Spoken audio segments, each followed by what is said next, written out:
Hello friends, मैं अंकुल पटेल आप सभी का स्वागत करता हूं अपने इस यूट्यूब चैनल पे। तो जैसा कि आप लोग को पता होगा, हम हमेशा जो है आप लोग के लिए जो है 2020 सेशन को लाते रहते हैं। अगर कोई नया स्टूडेंट है तो कृपया कर चैनल को सब्सक्राइब कर लीजिए, क्योंकि 12th के विद्यार्थियों के लिए बहुत ही बेहतरीन मौका है कि आप डेली जो है 20 ऑब्जेक्टिव देख करके अपने जो है ऑब्जेक्टिव स्किल को बढ़ा सकते हैं। तो चलिए बढ़ते हैं बिना देर किए हुए फर्स्ट क्वेश्चन की ओर। क्वेश्चन नंबर फर्स्ट में है, निम्न में कौन यौन संचारित रोग है? बताइएगा। हम तब तक मार्कर सेलेक्ट कर लेते हैं। जी हाँ, तो जल्दी से बताइएगा, निम्न में कौन यौन संचारित रोग है? यानी कि एसटीडी रोग है, टाइफाइड यौन संचारित रोग है? जी नहीं। हैजा यौन संचारित रोग है? ये भी जो है यौन संचारित रोग नहीं है। मलेरिया ये भी यौन संचारित रोग नहीं है। तो कौन होगा जी? तो सिफिलिस जो है एक यौन संचारित रोग है, एसटीडी रोग है, सेक्सुअल ट्रांसमिटेड डिजीज इसको बोलते हैं। तो याद रखिएगा, इसका सही आंसर क्या हो जाएगा जी? तो इसका सही आंसर सिफिलिस होगा। बढ़ते हैं क्वेश्चन नंबर सेकंड की ओर। चलिएगा, स्क्रीन पे लगा दिया गया है एक और बेहतरीन क्वेश्चन। यहाँ पे सेकंड क्वेश्चन होगा, कोई बात नहीं।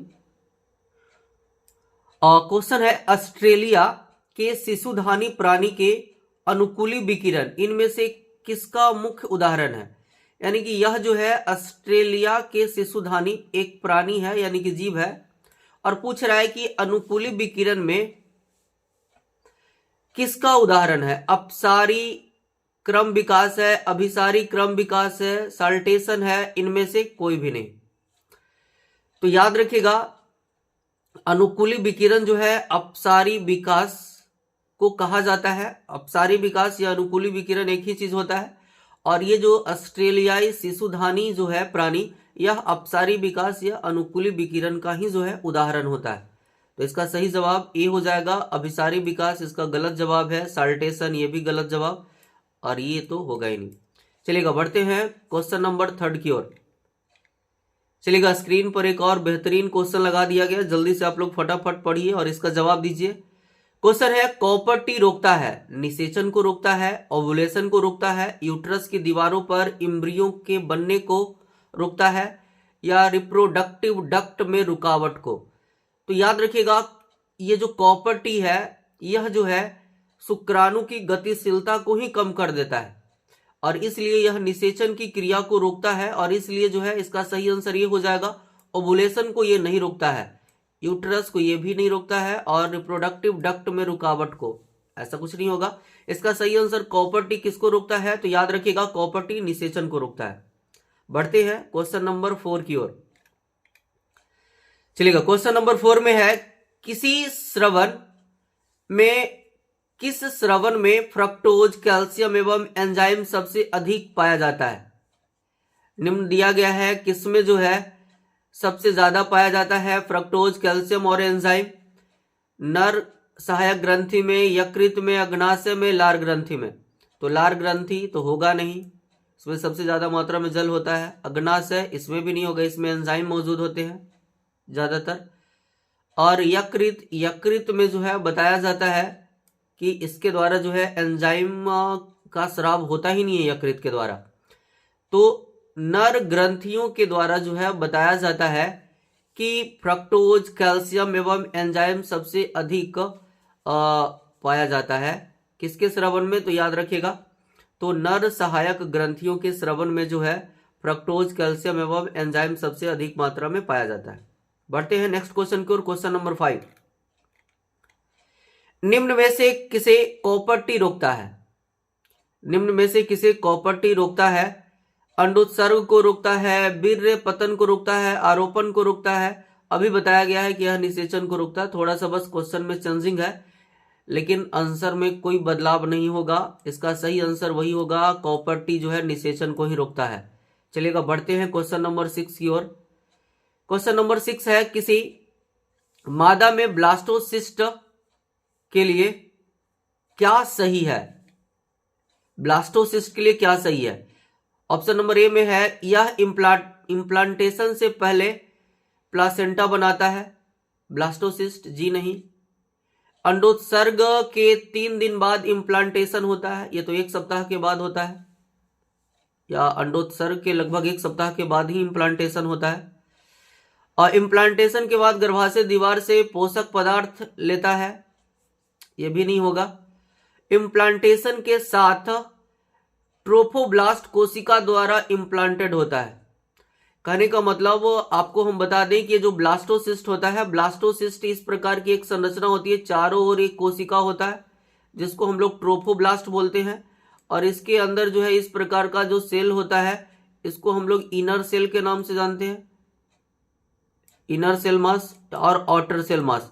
तो ये है इनर सेल मास, और ये जो है बाहर में आउटर सेल मास, इसको हम लोग ट्रोफोब्लास्ट कहते हैं, और इसकी कोशिका द्वारा इम्प्लांटेशन की क्रिया होती है। तो इसका सही जवाब जो है आपका 4 हो जाएगा, यानी कि डी हो जाएगा। ये सब जितना भी दिया गया है इसका गलत जवाब है। तो चलिएगा बढ़ते हैं क्वेश्चन नंबर 7 की ओर। भारत में सर्वप्रथम जनगणना कब हुई? भारत में सर्वप्रथम जनगणना कब हुई? जल्दी से फटाफट आप लोग जवाब दीजिएगा। जनगणना सबसे पहले 1872 ईस्वी में हुई थी, आप लोग को पता होना चाहिए। 1851 गलत, 1921 गलत, 1951 ये भी गलत होगा।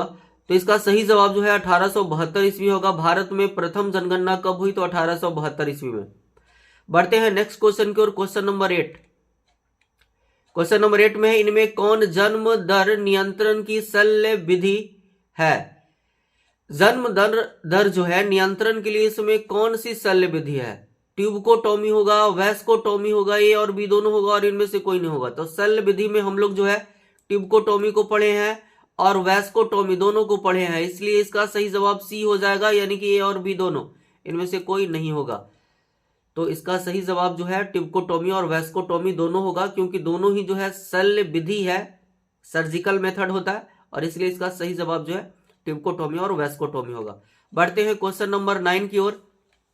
क्वेश्चन नंबर 9 है, गर्भाशय में कॉपर टी के एक प्रभाव एवं अंतः गर्भाशय युक्ति होने के कारण है।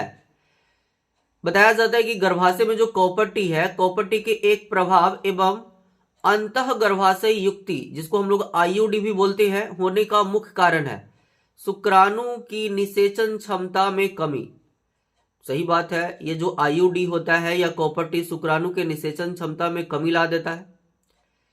बी में है, गर्भाशय में कॉपर आयन मोचित होने के कारण शुक्राणु की भक्षकाणु क्रिया में वृद्धि, यानी कि शुक्राणु जो है अधिक नष्ट होने लगता है। तो ये भी सही जवाब होगा। किसके कारण? तो कॉपर के कारण। कहें कि कॉपर टी में कॉपर होता है, क्योंकि कॉपर टी प्लास्टिक एवं तांबा का बना होता है, तो जिसके कारण जो है शुक्राणु नष्ट भी होने लगता है।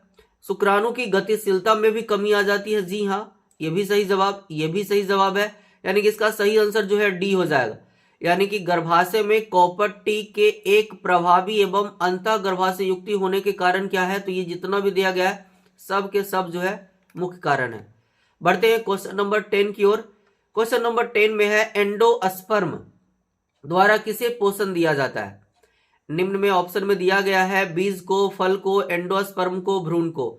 एंडोस्पर्म को ही भ्रूण पोष बोलती हैं, और भ्रूण पोष जो है भ्रूण को पोषण प्रदान करने का कार्य करता है। तो याद रखिएगा, एंडोस्पर्म द्वारा जो है किसे पोषण दिया जाता है? तो याद रखिएगा भ्रूण को पोषण दिया जाता है। इसका सही जवाब जो है भ्रूण हो जाएगा। एंडोस्पर्म नहीं होगा, फल भी नहीं होगा, और बीज भी नहीं होगा। चलिएगा बिना देर किए हुए बढ़ते हैं नेक्स्ट क्वेश्चन की ओर। क्वेश्चन नंबर 11, वर्तमान समय में भारत में गर्भ निरोधक की सर्वाधिक मान्य विधि है। कहने का मतलब है वर्तमान समय में भारत में जो है गर्भ निरोध के लिए जो है सर्वाधिक मान्य विधि कौन सी है? ट्यूबकोटोमी, डायफ्राम, अंतः गर्भाशय युक्ति या सर्वाइकल कैप। ट्यूबकोटोमी नहीं होगा, ये जो है सर्वाधिक मान्य विधि नहीं है। डायफ्राम ये भी नहीं होगा, सर्वाइकल कैप ये भी नहीं होगा। तो इसका सही आंसर होगा अंतः गर्भाशय युक्ति। इसको हम लोग आईयूडी भी बोलते हैं, इंट्रा यूटेराइन डिवाइस, आईयूडी। ऐसे जो है इसका एक और फुल फॉर्म होता है, लेकिन यहाँ पे जो है आईयूडी का इंट्रा यूटेराइन डिवाइस होता है। ऐसे इंट्रा यूटेराइन डेथ भी इसका फुल फॉर्म होता है, लेकिन इसका सही जवाब जो है आईयूडी होगा। इसका फुल फॉर्म जो है यहाँ पे इंट्रा यूटेराइन डिवाइस होगा। बढ़ते हैं बिना देर के हुए नेक्स्ट क्वेश्चन की ओर। संक्रमित पेयजल से फैलने वाला रोग इनमें से कौन है? यानी कि संक्रमित जल पीने वाले जल से फैलने वाले रोग कौन है जी? मलेरिया है, मियादी बुखार व टाइफाइड है, फाइलेरिया है, काला ज्वर है। मलेरिया पीने के कारण नहीं होता है, गंदे जल में मच्छर उत्पन्न करने के कारण होता है, ये भी मच्छर काटने से होता है। तो ये सारे के सारे गलत है। इसका सही आंसर मियादी बुखार या टाइफाइड को ही मियादी बुखार बोला जाता है, और इसका सही जवाब यही होगा, बी होगा, यानी मियादी बुखार यानी कि टाइफाइड। क्योंकि आपको हम बता दें, टाइफाइड जो है मतलब दूषित जल एवं भोजन के सेवन से फैलता है, और इसलिए इसका सही जवाब बी हो जाएगा। बढ़ते हैं नेक्स्ट क्वेश्चन की ओर। क्वेश्चन नंबर 13, जनन स्वास्थ्य के लिए क्या सावधानी की जरूरत है? जनन स्वास्थ्य के लिए क्या सावधानी की जरूरत है? गर्भपात से सावधानी की जरूरत है, यौन संचारित रोग से बचाव की जरूरत है, गर्भवती का समुचित देखभाल करनी चाहिए, इनमें से सभी। तो गर्भपात से भी सावधानी हम लोग को रखनी चाहिए, यौन संचारित रोग से भी बचाव करनी चाहिए, गर्भवती का समुचित देखभाल भी करनी चाहिए, इसलिए इसका सही जवाब जो है डी हो जाएगा। चलिएगा बढ़ते हैं नेक्स्ट क्वेश्चन की ओर। क्वेश्चन नंबर 14, शब्द होमोथैलिक एवं मोनोसियस का प्रयोग किसके लिए किया जाता है? और शब्द होमोथैलिक एवं मोनोसियस का प्रयोग किसके लिए किया जाता है? यहां पे जो मोनोसियस लिखा हुआ है इसका हिंदी ही होता है मोनिसियस। इसका मतलब मोनो का मतलब ऐसे एक होता है, लेकिन हिंदी इसका जो है द्विलिंगाश्रयी होता है। द्विलिंगाश्रयी किसको बोलते हैं आपको पता होगा? द्विलिंगाश्रयी बोलते हैं वैसा जीव जिसमें, या वैसा जीव जिसमें नर एवं मादा जनन अंग दोनों उपस्थित होते हैं, तब उसको द्विलिंगाश्रयी बोल देते हैं, और इसलिए यह द्विलिंगी अवस्था के लिए जो है इसका प्रयोग किया जाता है। तो याद रखिएगा, एक लिंगी के लिए नहीं होगा, अस्टामिनेट पुष्प के लिए नहीं होगा, पिस्टिलेट पुष्प के लिए नहीं होगा। तो इसका सही आंसर जो है द्विलिंगी अवस्था के लिए होता है। तो मोनिसियस का मतलब ही होता है द्विलिंगाश्रयी, और इसके लिए जो है सही आंसर हो जाएगा द्विलिंगी अवस्था के लिए।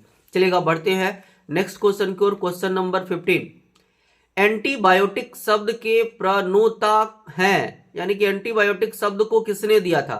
एंटीबायोटिक शब्द को किसने दिया था? फ्लेमिंग ने? जी नहीं, फ्लेमिंग को एंटीबायोटिक का जनक कहा जाता है, लेकिन शब्द को इन्होंने नहीं दिया था। जेनर ने? ये भी नहीं होगा।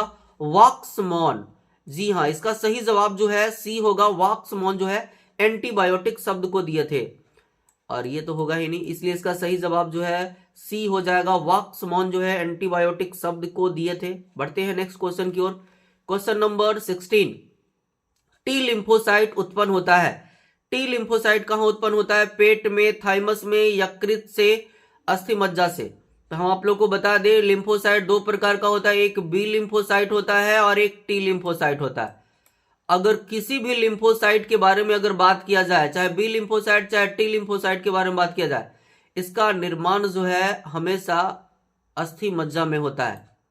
तो ये चीजें याद रखिएगा। और टी लिम्फोसाइट जो है भले विकसित होता है, मतलब थाइमस में परिपक्व होने के बाद ये थाइमस में चला जाता है, लेकिन ये उत्पन्न होता है अस्थि मज्जा में, इसलिए इसका सही जवाब जो है अस्थि मज्जा ही होगा।